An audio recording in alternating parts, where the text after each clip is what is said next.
What's up, guys? It's a Spent Man coming to you from the beautiful North Country. We're coming up to Halloween or Samhain, and damn, check out that beautiful North Country in the background. We got a lot of the leaves have fallen, but this time of year it shows off the greens and golds of the evergreen trees and the oak trees that change last, but it's always really pretty. Either way, guys, today we're gleaning the fields. A few years ago, there was a trend, we'll call it a mini trend, a gleaning craze where there are all these people that work for different nonprofits and, pseudo government administrative type organizations that were looking to come out to farmers' fields and glean the crops, which is just pick up the stuff that they don't want or that they missed. And we got ourselves into a funny situation with a local gleaner from a nonprofit, but I'll save that story for later. But we're out here in my potato field and my squash field. We're gleaning. Check it out. Right here, we can see in this tater row, I missed a tater here, an Adirondack red tater. And when you're harvesting potatoes, you're coming through with your tractor and everything and then sifting through. You always feel like you did a really good job, and then you can wait for a rain, and the rain washes away the dirt on the top and it exposes all the taters that you missed. You can see right here, these masquerade taters. I actually missed quite a few, and unfortunately they're greened on the top. They got greened in the sun or right there, so that's poisonous for us human folk to eat, so I can't eat that anymore. But yeah, sometimes it's a little disappointing when you come out gleaning, but that's just the life of a gleaner, guys. But either way, I'm glad that I came out here because I found quite a few Purple Viking potatoes up in here that I missed, and I think I picked probably 3 or 4 pounds. So we're having some pretty rainy weather. It's been really rainy and overcast all year, which gave us low yields on stuff. And of course, we didn't have an awful year. There's another little tater in there. We didn't have an awful year, but lower yields than usual, and you can see the water just kind of pooling up in here. And so kind of dealing with that and still being thankful for what we have. You kind of see how wild the weather is with all this rain and the push and pull of the north and southern winds. We got buckwheat germinating, so we're getting plenty of rain and days that get up close to 50 degrees. So this buckwheat is germinating, which is my my native summer cover crop, which I planted a few years ago and just kind of let it go do its thing. But anyway, a couple of years ago, we let a woman that works or represents a local nonprofit that has a grocery side that's open to the public, and they also have a nonprofit side that donates food, local food, to people in need.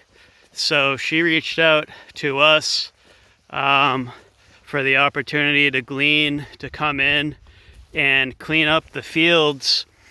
If farmers either want to let people go through stuff that they already harvested, or if they don't have the labor to harvest stuff that they planted and grew, they'll come in, harvest it, and give it away to people. And so we thought it was a cool concept and a cool idea. We let the person come in, and she starts kind of just showing up to our place and just like harvesting our greens like collards and kale. And is just telling us how glad we should be with all the different, very diverse types of people that she's been giving our food away to. And eventually it just turned into this kind of situation, and COVID came up and everything. So that whole kind of debacle was getting started. And we got this lady just giving our stuff away, and she also never made an opportunity or never extended the olive branch to ever buy anything for the retail side of their operation. So then all of a sudden we have a little problem developing with this would-be gleaner coming to our farm and giving away all of our stuff that she has no investment in creating, has done no work, has no skin in the game, and is just giving our stuff away and not even, offering or attempting to hook us up with any sort of business in return. So you always got to look out for these people that work on the administrative side of things, because they just don't create.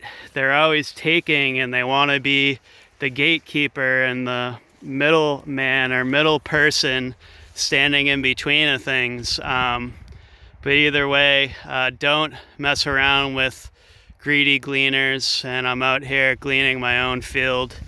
So let's check it out. We have these squashes that got kind of out of hand over here.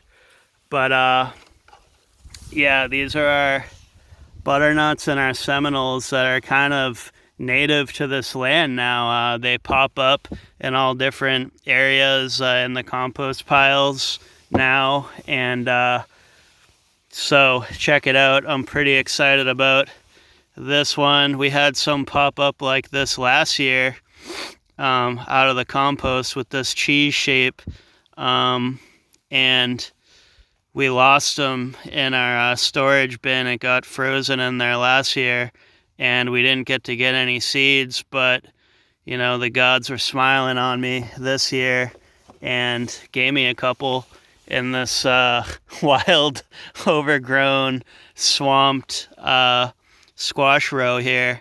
And so we have a couple of these really cool kind of rib types that I was really excited about. So it's really worth it to get out at the end of the season and glean your own crops. These are like a honey nut, butternut type. They're supposed to be this small, and they have like orange, really sweet flesh inside. You can see they're a lot more orange, even though they're not ripened all the way. A lot more orange than the butternut type, which is like, tan. So anyway, got a nice little box here, nice little container of gleaned food. And if we didn't come out here and glean our own fields, it's gonna get cold the next few nights. So all of this stuff would have gone to waste or just gotten frozen and mushy. So we actually have some cool finds, and like this thing right here, I'm gonna save seeds from this guy, man. This guy looks cool, and these little ones off the same plant. So I'm glad I came out here and gleaned my own field, and I hope there's some substance from the story, the cautionary tale of the gleaner gone wild. But either way, guys, we're out here in the North Country, beautiful North Country. Sam Haines coming up, or Samhain, sorry. And we're doing our thing. So thanks so much for watching, guys. Get out there and glean it up. Bye-bye.